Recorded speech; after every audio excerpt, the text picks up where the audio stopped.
გამარჯობა, დღეს 20 აპრილია. წარმოგიდგენთ 10 ყველაზე ცნობილ ადამიანს, რომელიც ამ დღეს დაიბადა.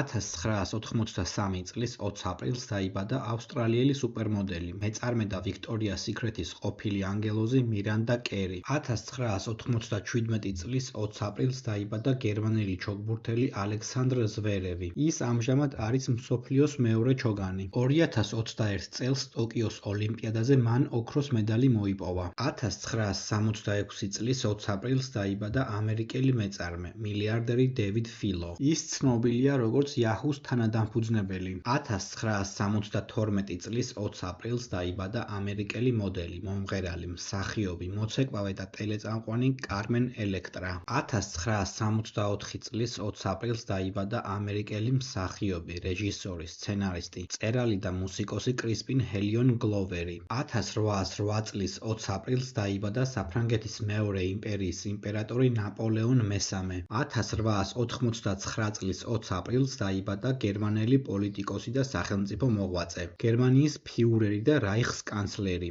ნაციონალ-სოციალისტური გერმანული მუშათა პარტიის ლიდერი ადოლფ ჰიტლერი. 1956 წლის 20 აპრილს დაიბადა ქართველი ბიზნესმენი, საქველმოქმედო ორგანიზაცია ცოდნის ფონდის დამფუძნებელი კახა ბენდუქიძე. 1911 წლის 20 აპრილს დაიბადა ქართველი სპორტსმენი, ქართველ ტანმოვარჯიშეთა ძველი თაობის წარმომადგენელი, საბჭოთა კავშირის სპორტის დამსახურებული ოსტატი, საქართველოს ფიზკულტურისა და სპორტის დამსახურებული მუშაკი გიორგი ბაბილოძე. 1923 წლის 20 აპრილს დაიბადა ქართველი მსახიობი, საქართველოს სახალხო არტისტი ტარიელ საყვარელიძე. ის მონაწილეობს ისეთ ცნობილ ფილმებში, როგორებიც არის მამლუქი, დიდოსტატის მარჯვენა, დათა თუთაშხია და სხვა მრავალი. მას ასევე მონაწილეობა აქვს მიღებული არაერთ ცნობილ სპექტაკლში, მათ შორის რიჩარდ მესამე, რომეო და ჯულიეტა, მაკბეთი, მედეა, ჰაკი აცბა, დარისპანის გასაჭირი და სხვა მრავალი. დააკომენტარე შენ რომელი ცნობილი ადამიანი იცი, რომელიც ამ დღეს არის დაბადებული.